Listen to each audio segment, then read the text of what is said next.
vile ambavyo mambo yanaendelea, msikilizaji na mtazamaji, na bila kupoteza wakati ningependa kupata maoni kuhusu mswada ambao unafikishwa bungeni hivi leo kuhusu kumtoa afisini naibu rais Rigathi Gachagua. Ningependa kupata maoni kutoka kwa huyu mmoja, nisikie labda yeye maoni yake ni yepi kuhusu kuondolewa kwa Rigathi Gachagua. Je, ungependa unaona aondolewe ama apewe nafasi afanye kazi?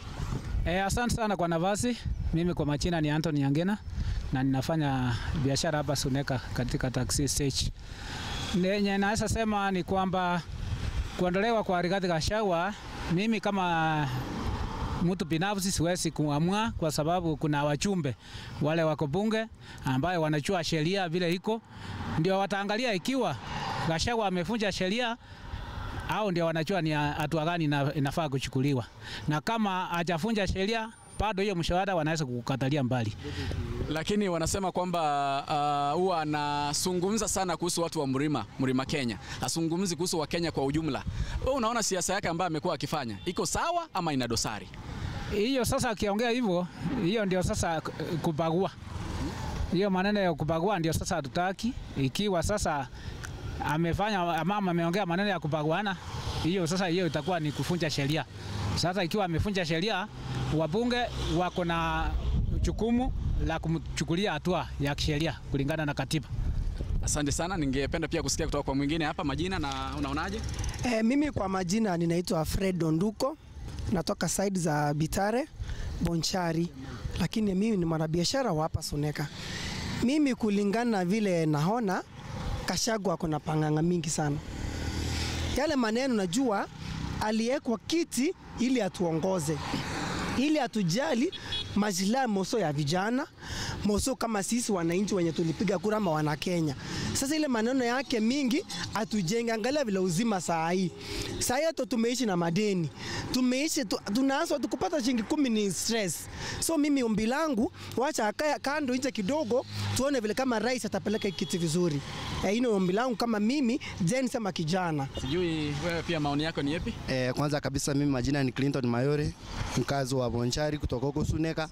Kitu ningependelea niongee ni serikali yenye iko hapa saa hii nimemaliza project za unye. Sasa tukiangalia huyu deputy wetu anza kukabira mapema, siasa iko mbali, imebakisha sijui 32 months kuenda kuuliza uongozi wa next. Tuache serikali ya Kenya kwanza ikiwa imeongozwa na Miss Excellency William Ruto anajua. Na mwingine hapa kwa jina ni Wilson Otiso, mimi ni mkaaji wa hapa hivi Suneka. Mambo yanayohusiana na kungatuliwa kwa kiti, mimi naomba tu huyu deputy president angatuliwe kutoka kwa mamlaka, kwa maana amekuwa akienda kinyume na serikali na amekuwa akienda na mikutano akisema huko mambo vibaya na rais wetu, na hata amekuwa akifuatili mambo na Gen Z. Yeye ndiye amekuwa akifuatili sana. Hata hii mawimbi makali yamekuwa ya Gen Z, yeye ndiye amekuwa akifuatili hiyo maandamano.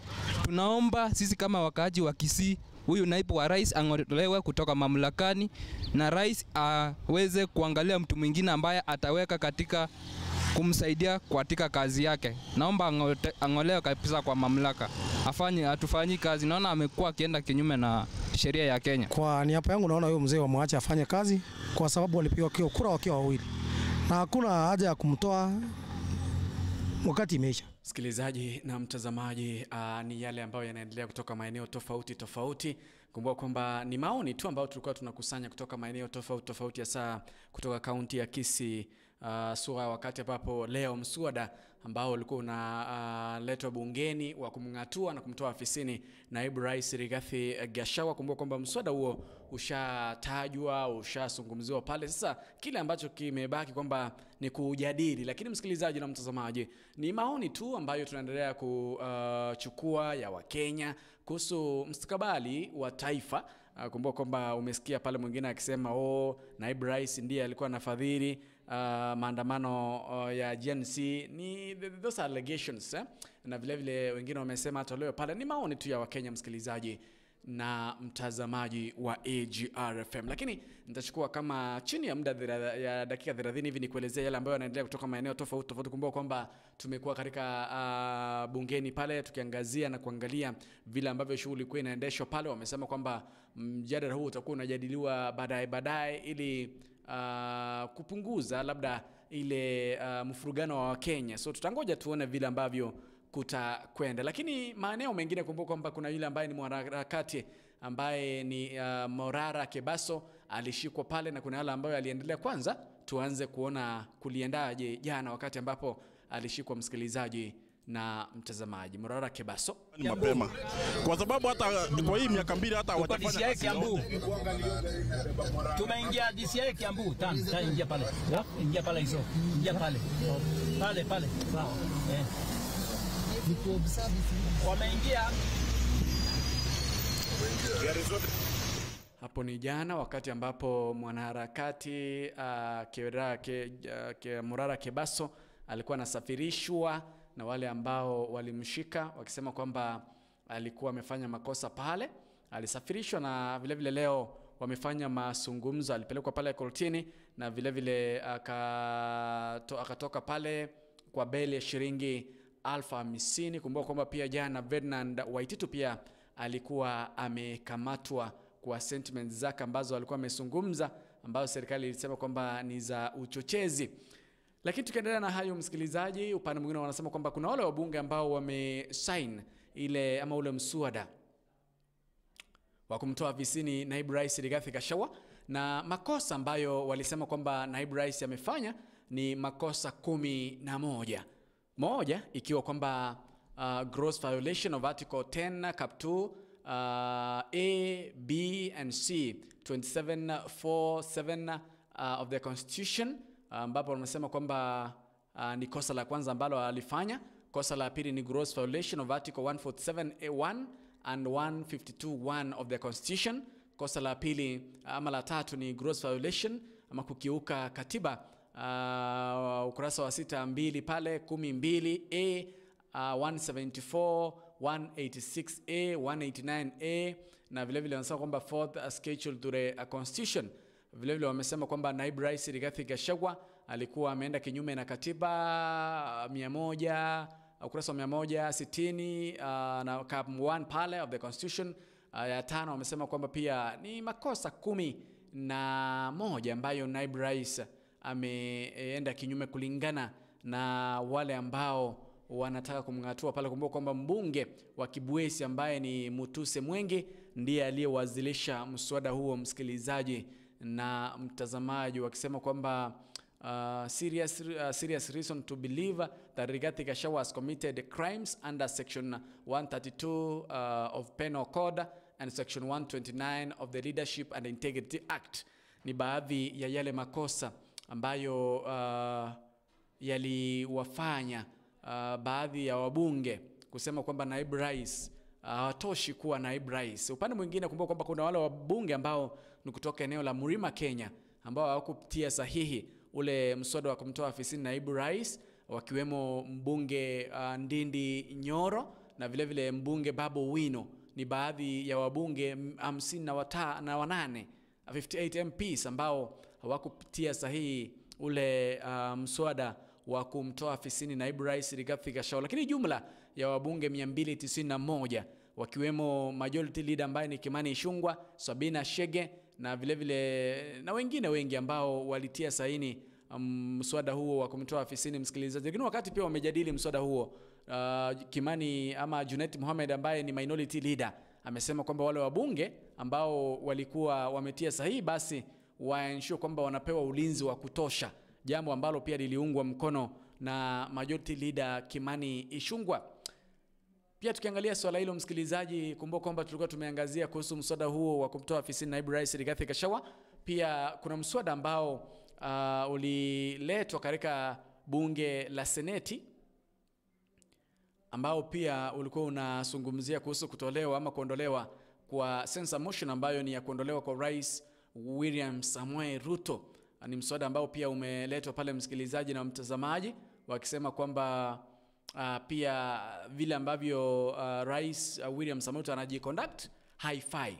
Anasema kwamba ni Makueni Senator Dan Maanzo ambaye alikuwa amefile a censure motion against the President William Samoei Ruto, akisema kwamba the way he has been operating, vile ambavyo Rais Ruto amekuwa akifanya kazi, haifai kulingana na katiba. Amesema kwamba kulingana na swala la SHA kutoka NHIF, masala ambayo Adani ni masala ambayo yanafaa kuchunguzwa zaidi, kusema kwamba imeonesha na kubainisha kwamba Rais William Samoei Ruto hafai kuwa rais wa Jamhuri wa Kenya.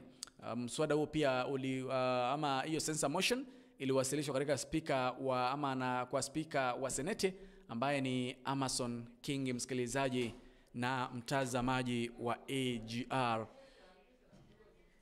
FM. Na tukiendelea msikilizaji na mtazamaji, kuna mengi ambayo yanaendelea pale. Nimekuelezea kwamba Murara Kebaso ambaye ni activist pale aliashiriwa kwa dhamana ya shilingi 50,000, na vile vile kuna yule ambaye alikuwa ameshikwa jana, the former Kiambu governor ambaye ni Ferdinand Waititu, pia aliashiriwa kwa dhamana ya shilingi 50,000, msikilizaji na mtazamaji, wakisema kwamba yale ambayo aliyafanya yalikuwa masala ya incitement. Ni baadhi ya yale ambayo yanaendelea msikilizaji na mtazamaji. Kumbuka kwamba kuna mambo mengi ambayo yanaendelea tukizungumzia swala hilo pia. Nitakuchezea video moja hapa yake Murara Kebaso, kisha baadaye nirejee nikuelezee alikuwa ameshtakiwa kwa makosa yepi. Nataka Ruto na Gachagua watoke wote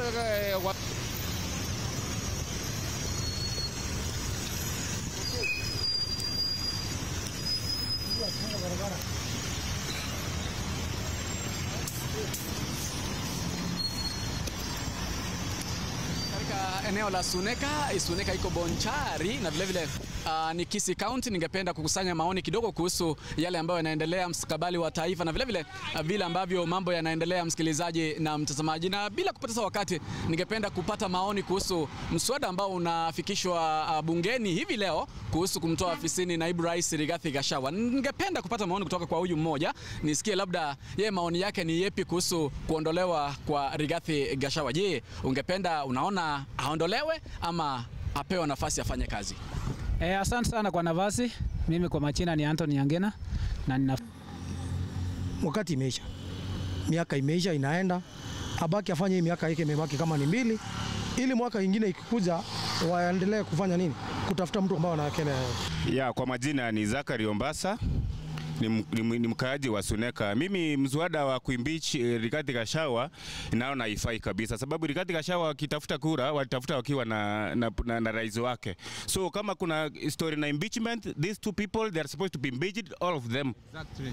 Kwa hivyo maneno na impeachment, kama Rigathi anaimpeachiwa, huyu rais pia akwe impeached. Wakenya wajua hawana viongozi, watafute viongozi wengine wenye wanafaa kufanya kazi na wao. Kwa majina naitwa Wilfred Walker, mimi ni mkaaji wa. Asante sana msikilizaji. Ni masala hayo ambayo yanaendelea kutoka maeneo tofauti.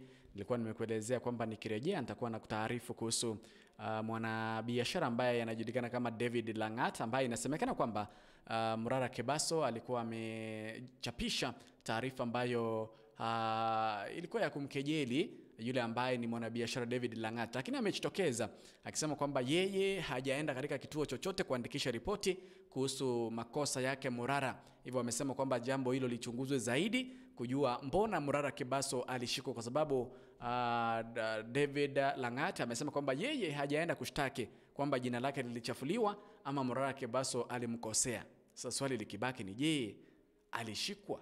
Nani alimshtaki? Mshtaki wake alikuwa nani?